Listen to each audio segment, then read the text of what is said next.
오늘 우리에게 주시는 하나님의 말씀 보도록 하겠습니다. 구약 성경 여호수아 14장 10절에서 12절까지의 말씀입니다. 구약 성경 341면에 있는 여호수아 14장 10절로 12절까지의 말씀을 제가 봉독 드리도록 하겠습니다. 이제 보소서, 여호와께서 이 말씀을 모세에게 이르신 때로부터 이스라엘이 광야에서 방황한 이 45년 동안을 여호와께서 말씀하신 대로 나를 생존하게 하셨나이다. 오늘 내가 85세로 돼 모세가 나를 보내던 날과 같이 오늘도 내가 여전히 강건하니 내 힘이 그때나 지금이나 같아서 싸움에나 출입에 감당할 수 있으니 그날에 여호와께서 말씀하신 이 산지를 지금 내게 주소서. 당신도 그날에 들으셨거니와 그곳에는 아낙 사람이 있고 그 성읍들은 크고 견고할지라도 여호와께서 나와 함께 하시면 내가 여호와께서 말씀하신 대로 그들을 쫓아내리이다 하니 아멘. 하나님의 말씀입니다. 오늘 우리가 함께 나눈 말씀은 갈렙에 대한 말씀입니다. 갈렙은 여러분들 잘 아시겠지만 이스라엘 민족이 가나안 땅에 들어가기에 앞서 정탐꾼을 보낸 적이 있습니다. 출애굽을 한 다음에 한 1년 정도 지날 때에 가데스 바네아라는 곳에서 12명의 정탐꾼들을 보내게 되죠. 근데 그때 정탐을 갔다 온 12명 중에 10명은 굉장히 비관적인 이야기들을 합니다. 그 땅 안 좋은 땅도 있고 사람을 잡아먹는 땅도 있고 또 땅은 좋은데 이미 살고 있는 사람들이 너무 강해서 우리가 절대로 소유할 수 있는 땅은 아닌 것 같아 보인다. 이제 우리 어떻게 하면 좋으냐. 되게 절망적인 그런 보고를 하게 되죠. 근데 그때 딱 두 사람, 여호수아와 갈렙 이 두 사람만 아니다라고, 정말 하나님이 우리 주시기는 땅이라고, 우리는 그 땅을 취하자고 이렇게 이제 보고를 했던 사건이 있습니다.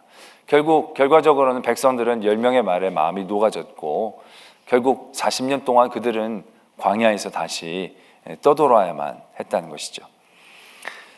그 사건에 있었던 갈렙입니다. 그 이후에 여호수아는 모세의 뒤를 이어서 지도자가 되었지만 갈렙에게는 그 중간에는 나오지 않습니다. 그러다가 이제 오늘 여호수아 14장에 갈렙이 또다시 등장하게 되는 것을 보게 됩니다.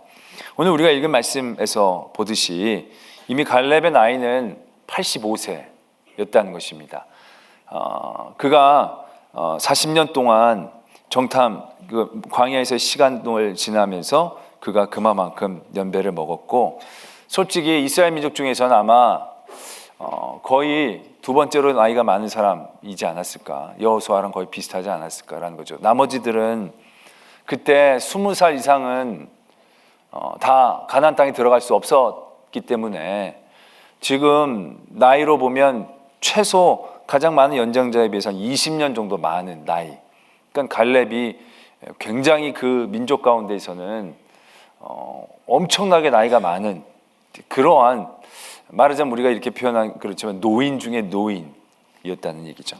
근데 그 갈렙이 여전히 그 어떤 사람들과 비교해서 전혀 부족하지 않게 하나님 앞에서 그 열정을 가지고 여호수아에게 나오는 모습이 나타납니다. 이제 어느 정도의 정복전쟁 가운데 승리를 거두고 땅을 나누기 직전에 갈렙이 자기의 몫을 요구합니다. 근데 그 몫이라고 얘기하는 게 편하게 얻는 그런 자리를 얘기하는 게 아닙니다.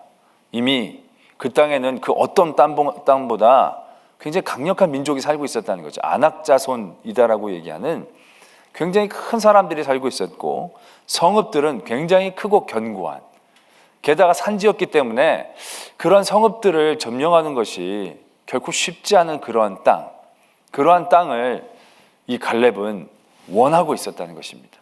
솔직히 뭐 좋은 걸 원했으면 문제가 됐겠지만 그 땅은 결국 어느 누구도 탐할 수 없고 그 땅은 어느 누구도 이렇게 선뜻 자기가 달라고 할 수 없는 그런 땅이었다라는 얘기죠. 근데 갈렙은 자기가 어르신이기 때문에 더 좋은 것들을 요구할 수도 있었을 터인데 그렇게 하지 않고 그가 처음에 하나님의 마음을 품고 보았던 그리고 하나님이 주시겠다라고 하는 그 땅에 대한 마음과 믿음을 내려놓지 않고 그 땅에 대한 요구를 하고 있는 부분들을 오늘 우리가 말씀 가운데서 보게 되죠. 결국 이제 그 뒤의 결말은 결국 이제 그 말하자면 소유권의 인정을 받아서 거기서 전쟁을 하고 전쟁을 해서 이겨서 그 땅을 갖게 되어지는 그러한 갈렙과 유다 지파에 대한 이야기가 나오고 있는 것을 보게 됩니다. 갈렙이 방금 전에도 말씀을 드렸지만 많은 상황과 환경 가운데에서 그가 말하자면 여러 가지로 위축되고 제한될 수 있는 그런 상황에 있었습니다. 40년 전 정탐을 하고 왔을 때에도 다른 사람들의 눈처럼 갈렙의 눈에도 큰 사람들은 크게 보였을 것입니다. 강한 사람들은 강하게 보였을 것입니다. 이 갈렙의 눈에 큰 사람이 작게 보인 게 아니고요, 강한 사람이 약하게 보인 게 아닙니다. 그도 분명하게 사실 그대로를 보고한 것이죠. 거기 분명히 사람들도 살고 그들도 큽니다. 위축될 수밖에 없는 상황이었지만 그 상황 가운데에서 이 갈렙은 믿음으로 그 상황을 넘어섭니다. 그것이 강하고 크고 대단한 성읍이 있다 할지라도 그건 중요하지 않습니다. 왜? 하나님이 우리와 함께 하시면 우리는 할 수 있다는 것에 대해서 갈렙은 의심치 않았습니다. 사실을 왜곡한 게 아니고 사람들에게 그것들을 작게 얘기한 게 아니고 그대로 봤지만 그것을 그대로 본 그런 상황 가운데서도 갈렙은 그와 함께 하시는 하나님을 더 크게 느꼈기 때문에 그 모든 것들을 뛰어넘을 수 있는 그러한 마음이 있었다라는 얘기죠. 그 마음은 그대로 이어지게 됩니다. 그가 40년 시간을 지나면서 하나님과의 동행하는 시간들을 통해서 그는 나이를 먹고 여러 가지의 변화들, 상황들을 맞이할 수 있었을 것입니다. 자기는 지금 똑같다라고 얘기하지만 어떻게 똑같겠습니까? 그냥 내가 성경을 왜곡하는 게 아니라요. 그냥 이 갈렙의 열정을 얘기하고 표현한 것에 가깝지 40년 동안 하나님이 갈렙을 하나도 늙지 않게 해주시지는 않았을 것입니다. 그도 역시 늙고 그도 전과 같지는 않았을 것입니다. 그러나 갈렙에게는 그 전보다도 약해지고 또 노화되어지고 그런 상황과 환경들이 하나님이 그에게 주신 약속들을 지키기에는 전혀 장애물로 인식되지 않았다라고 우리는 받아들여야 하는 거죠. 그가 하나님을 향한 신뢰와 믿음들, 또 하나님이 자기에게 주시고자 하시는 그 약속의 땅을 바라봤을 때 그는 40년이 지나서 80이 넘는 굉장히 연세가 든 상황이었지만 그 상황들을 뛰어넘고 삶의 자리를 뛰어넘고 자기에게 주신 하나님의 약속들을 붙잡는 그 열정이 있었기 때문에 그의 나이, 육체적인 한계들, 또 여전히 그 땅에는 그 크고 장대한 사람들, 그 성읍들, 그런 모든 것들에 그의 마음을 빼앗기지 않고 뛰어넘을 수 있는 그러한 믿음의 모습들을 유지하고 있었다는 사실들을 오늘 우리가 발견하게 되어집니다. 결국 믿음은 그러한 은혜를 우리에게 줍니다. 믿음은 우리 주변에 있는 모든 상황과 환경들, 그러한 모든 것들을 뛰어넘는 우리 안에서의 하나님이 주신 은혜가 되어진다는 것이죠. 세상에는 많은 제한이 있고 또 상황이 있고 환경이 있습니다. 육체적인 힘의 한계들, 상황들의 여러 가지 다름이 있고 또 머리가 똑똑하고 똑똑하지 않고 이 IQ에 대한 차이들은 분명히 있는 거죠. 또 소유에 대한 차이들, 환경들 분명히 있습니다. 그러한 많은 환경들이 세상은 늘 우리를 그만큼만 있게 하죠. 내 나이만큼만, 내 힘만큼만, 내 가짐만큼만, 내 배움만큼만. 세상은 그 이상의 것들을 더 이상 그려낼 수도 바라보지도 못하게 우리들을 위협합니다. 그러나 믿음은 그 모든 것들을 뛰어넘는 힘이다라는 것을 깨닫게 되어집니다. 베드로, 바울은 공부를 많이 했죠. 그래서 전도 여행을 많이 해서 많은 사람들에게 복음을 전했습니다. 베드로는 별로 많이 배우지 못했습니다. 그러나 베드로가 바울에 비해 성경적 지식과 영적인 능력이 떨어져서 부흥을 잘 못 시켰느냐? 그거 아닙니다. 베드로 정말 끝발이 있습니다. 바울은 자기가 설교를 해가지고 몇천 명씩 믿게 한 기록은 없습니다. 근데 베드로는 한 번 설교에 3,000명씩, 5,000명씩 사람들이 뒤집어지고 믿음을 갖게 되어지는 그런 역사들 분명히 적고 있다는 거죠. 배우고 못 배우고의 차이가 아닙니다. 또 사도 바울은 얼마나 육체적인 한계를 갖고 있었습니까? 건강하지 못했습니다.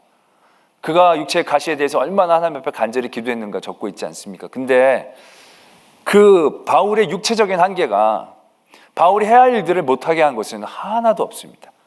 자기가 아파서 고생한 것뿐이지 그가 복음의 사역들을 감당할 때 내가 건강 때문에 못했습니다. 내가 아파서 못했습니다. 그러한 기록은 한 군데도 적혀져 있지 않다는 것이죠. 그가 하나님을 향한 열정이 있었을 때 그의 육체적인 한계는 그가 생각했던 한계였을 뿐입니다. 하나님은 그를 사용하시고 그를 뛰어넘게 해 주신다는 거죠. 배움의 한계, 그 한계가 우리들이 갖고 있는 한계지 하나님이 사용하시는 한계와는 사용이 없는 거죠. 또 가짐의 한계들, 부자들이 선교를 하고 전도를 하는 게 아닙니다. 힘없고 나약하고 종이고 정말 사람들에게 인정받지 못하는 그런 사람들을 통해서 또 하나님은 역사하시고 하나님은 일을 이루심을 우리는 분명히 보게 됩니다. 믿음은 그러한 힘이다라는 것입니다. 건강해서 할 수 있게 하는 건 믿음이 아닙니다. 그건 세상에 당연한 일입니다. 건강하지 못하지만 할 수 있게 하는 힘, 그게 믿음인 것입니다.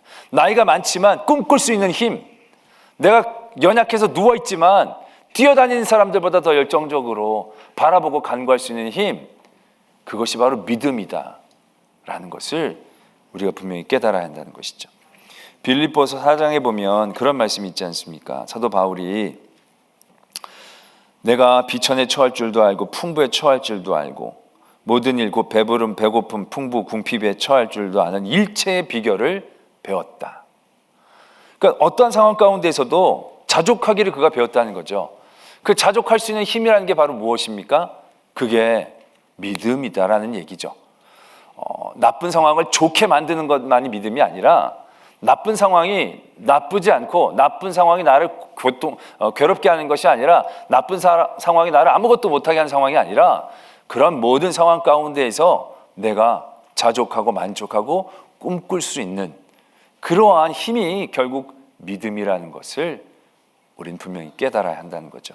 그래서 그 유명한 13절의 말씀이 그 뒤에 이어지죠. 내게 능력 주시는 자 안에서 내가 모든 것을 할 수 있다.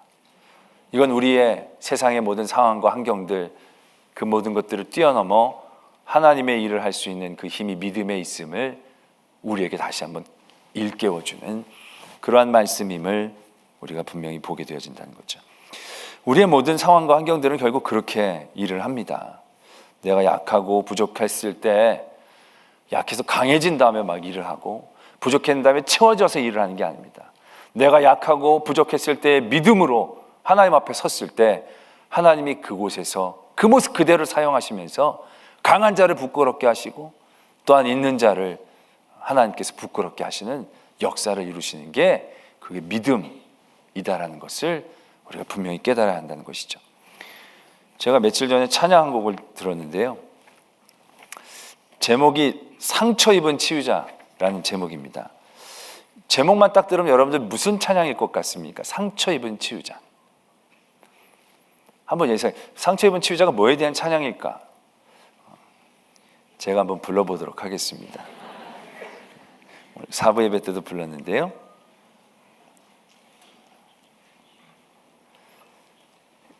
상처 입은 치유자가 무슨 뜻일까? 가사 준비 여기 다 보이면 안 되는데 하여튼데 보시고요. 네.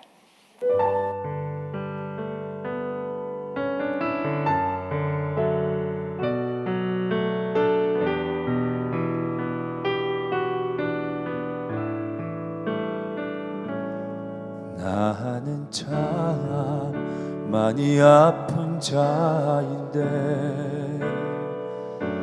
힘없이 나약하게 깨져버린 그런 자인데 나는 참 많이 아픈 자인데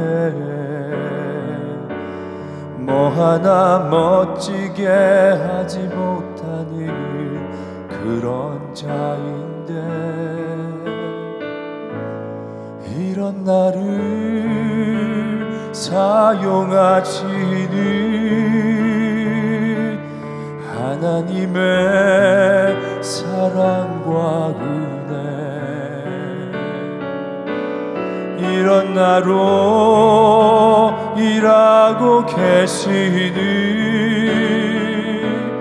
하나님 능력으로 새롭게 되네 참 많이 아팠던 탓에 깊어진 마음 참 많이 약했던 탓에 강해진 마음 참 많이 부족했던 탓에 부유해진 마음 하나님 나를 사용하시면 상처 입은 치유자 나는 그런 자 되네 이런 찬양입니다. 네. 오늘 은퇴하신 분들께 헌정한 제 찬양입니다. 네. 가사가 상처 입은 치자 그래서 여러분들 이게 뭘까? 치유하신 분은 하나님이신데 이게 뭘까? 그런데 이게 우리의 얘기인 거죠. 우리의 약함, 또 우리의 부족함. 근데 약한 것, 부족한 그것 하나님 그대로 사용하신다는 거죠. 그럴 때 우리가 상처를 입고 있지만 치유할 수 있는 하나님의 도구가 되어진다는 것이죠. 내가 상처를 입는데 누구를 돕습니까? 내가 상처를 입는데 누구를 고쳐줍니까? 사람들은 너나 잘해라고 얘기할 수도 있을 것입니다. 근데 그럼에도 불구하고 우리가 믿음으로 하나님 앞에 섰을 때 하나님은 우리에게 하나님의 능력으로 사랑으로 은혜로 채워주시면서 사용하신다는 거죠. 그래서 믿음은 우리의 상황과 환경들을 뛰어넘게 하는 그런 놀라운 하나님의 은혜인 것입니다. 상황에 구애받지 않고 내가 달려갈 수 있는 그 이유와 힘이 하나님을 믿는 믿음으로부터 태어난다는 것이죠. 우리가 세상적인 모든 환경들, 상황들, 나이를 먹고 힘이 빠지고 약해지고 그건 하나님의 어떤 일도 막을 수 있는 이유가 되지 못합니다. 내가 지금 아픈데, 내가 나이가 몇인데, 내가 얼마나 뭐가 없는데, 상황이 이런데, 그건 믿음이 없는 자의 이야기입니다. 내가 그럴지라도 내가 하나님 나아가면 하나님 안에서 능치 못하심이 없는 하나님의 도구로 나를 삼아주실 줄을 믿는 그 믿음이 오늘 우리 수고하시고 애쓰신 또 우리 권사님들, 집사님들, 또 우리 모든 성도들에게 함께 하시기를 축원합니다. 찬양 한 번 더 부를까요? 네. 우리 청년들은 아까 같이 했으니까 한번 고백하는 마음으로 찬양을 함께 부르겠습니다.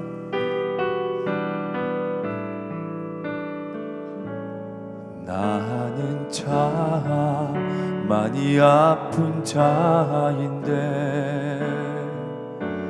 힘없이 나약하게 깨져버린 그런 자인데 나는 참 많이 아픈 자인데 뭐 하나 멋지게 하지 못하는 그런 자인데 이런 나를 사용하시는 하나님의 사랑과 은혜 이런 나로 일하고 계시는 하나님 능력으로 새롭게 되네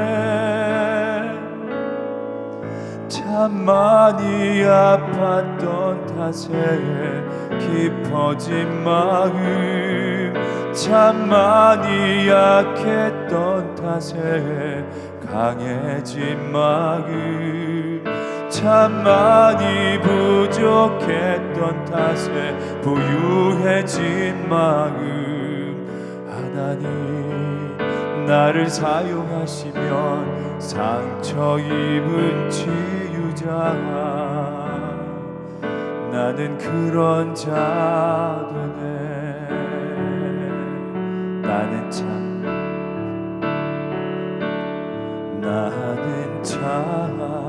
많이 아픈 자인데 힘없이 나약하게 깨져버린 그런 자인데 나는 참 많이 아픈 자인데 뭐 하나 멋지게 하지 못하는 그런 자인데 이런 나를 사용하시는 하나님의 사랑과 은혜 이런 나로 일하고 계시는 하나님 능력으로 새롭게 되네 참 많이 아팠던 탓에 깊어진 마음 참 많이 약했던 탓에 강해진 마음 참 많이 부족했던 탓에 부유해진 마음 하나님 나를 사용하시면 상처 입은 치유자 나는 그런 자 되네 이런 나를 사용하시는 하나님의 사랑과 은혜 이런 나로 일하고 계시는 하나님 능력으로 새롭게 되네 참 많이 아팠던 탓에 깊어진 마음 참 많이 약했던 탓에 강해진 마음 참 많이 부족했던 탓에 부유해진 마음 하나님 나를 사용하시면 상처 입은 치유자가 나는 그런 자 되네 하나님 아버지 세상의 모든 상황과 환경들은 우리를 가두고 우리로 좌절하게 하며 우리로 꿈꾸지 못하게 합니다. 그러나 믿음은 우리로 일어나게 합니다. 세상의 어떠한 상황 환경 가운데서도 꿈꾸게 합니다. 그리고 소망하게 합니다. 그리고 가장 힘이 없을지라도 가장 아파서 누워있을지라도 가장 놀라운 하나님의 일들을 할 수 있음을 우리에게 가르쳐 줍니다. 그 믿음이 우리에게 늘 있기를 원합니다. 오늘 많은 수고한 신 가운데에 또 아름다운 은퇴를 하신 우리 권사님들 또 한수 입사님들 이제 꿈꾸게 해주시옵소서.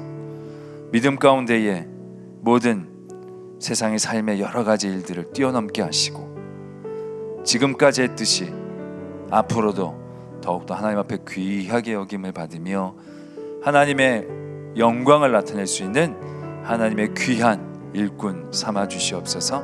또한 저희 모든 성도들 그 믿음으로 세상의 여러 가지 환경과 상황 가운데에 더욱더 하나님 앞에서 놀라운 일들을 해낼 수 있도록 늘 지켜 인도하여 주시옵소서. 감사를 드리옵고 예수 그리스도의 이름으로 기도드립니다. 아멘.